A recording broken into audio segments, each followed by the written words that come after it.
costó mucho dar porque bueno, ya en ningún caso nos esperábamos que iba a ser un procedimiento y una búsqueda fácil, ¿no? ETA desafortunadamente ya nos había demostrado durante muchos años que el nivel de tecnificación que tenía era, bueno, fantástico, ¿no? Aunque quede mal decirlo por mi parte, ¿no? Sí, pero bueno, con una cierta capacidad para poder confrontar metodologías o capacidades de otras organizaciones terroristas de otras partes del mundo. Cuando comparo el nivel técnico que llegó a adquirir ETA en muchas de sus facetas, supera con creces lo que hemos podido ver o lo que nos relatan de otras organizaciones, tanto desde el punto de vista de metodologías, de generar artefactos explosivos, lapas, procedimientos de lanzamiento de granadas. O sea, ETA sí que manejó durante muchos años la constitución de ese equipo de I+D, y la verdad que, como digo, sabíamos que no iba a obedecer a un procedimiento muy tradicional, ¿no? Y bueno, y la realidad fue esa, que el procedimiento era muy sofisticado, y bueno, no voy a decir que el azar nos ayudó a encontrarla, no voy a decir que la fuerza bruta, si me permite, nos ayudó a buscarla, pero casi sí, ¿no? Porque fue en un momento determinado cuando ya entendíamos que visiblemente no encontrábamos el lugar donde podía estar recluido, pues lo que hicimos es mover toda la maquinaria, porque bueno, sí que teníamos previsto técnicamente pues hacer prospecciones en el suelo y en las paredes, pues para buscar oquedades, que era donde pensábamos que podía estar. Pero bueno, sí fue un poco en ese momento fue un poco inesperado, ¿no?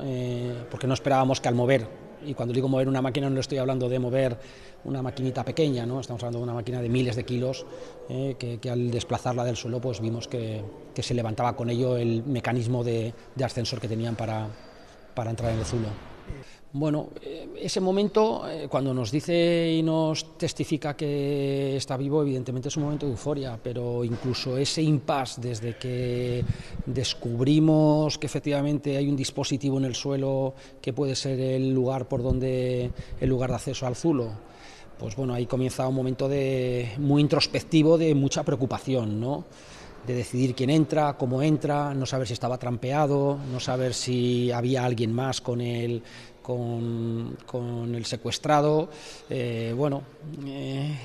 Entramos en otro proceso, entramos en otro periodo que fue muy rápido, porque hubo que tomar decisiones muy rápidas, pero evidentemente con mucha tensión, ¿no?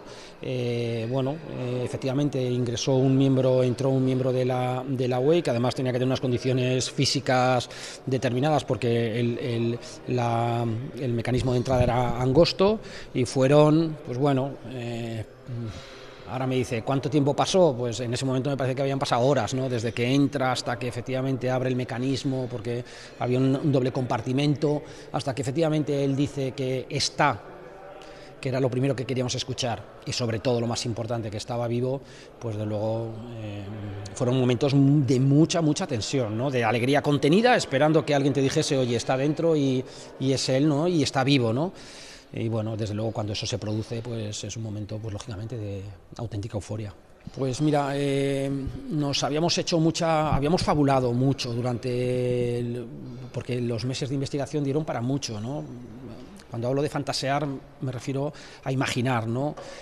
Cómo podíamos llegar a él, cómo podía ser el mecanismo, cómo se podía encontrar, qué persona nos podíamos encontrar, ¿no? Porque bueno, por mucho que queramos buscar situaciones similares para poder ver en qué condiciones podía estar, no teníamos casuística para ver y para saber cómo podía estar una persona en esas condiciones, ¿no? Incluso en el peor de los escenarios sobre encontrarnos a José Antonio vivo, la peor de las imágenes que podíamos imaginar se quedó lejos de ver verdaderamente a una persona absolutamente maltrecha, debilitada. Fue una imagen, pues yo creo que a los muchos guardias civiles que estaban esa noche allí no se les borrará de la cabeza nunca en la vida.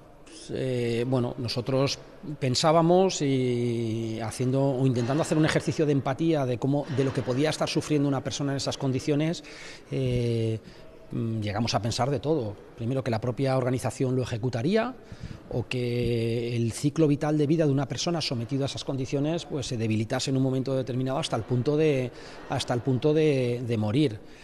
Si le digo la verdad, en ningún caso, o siempre, o yo particularmente, esperaba que incluso dentro de la condición de terrorista, aquel que pudiera estar, o aquella imagen que yo tenía de los terroristas, pues hiciera aflorar en un momento determinado algún signo de humanidad, para que si alguien se encontraba en unas determinadas condiciones, pues poner fin a ello, ¿no? Bueno, me cambió totalmente el concepto, esa idea utópica, optimista que podía tener de la bondad, por lo menos de aquellos que estuvieron participando en ese secuestro, quedó absolutamente diluida cuando vimos el comportamiento que los secuestradores tenían tras la liberación. O sea, no tenían ningún ápice de humanidad, y desde luego no hubiese supuesto para ellos absolutamente ningún problema de ningún tipo, ni ético ni moral, que José Antonio hubiese muerto allí por cualquier tipo de causa. Durante el cautiverio tuvo problemas de salud, fruto de la mala alimentación, de la no recepción de luz solar, de la falta de vitamina D, desde luego de las condiciones brutales desde el punto de vista psicológico.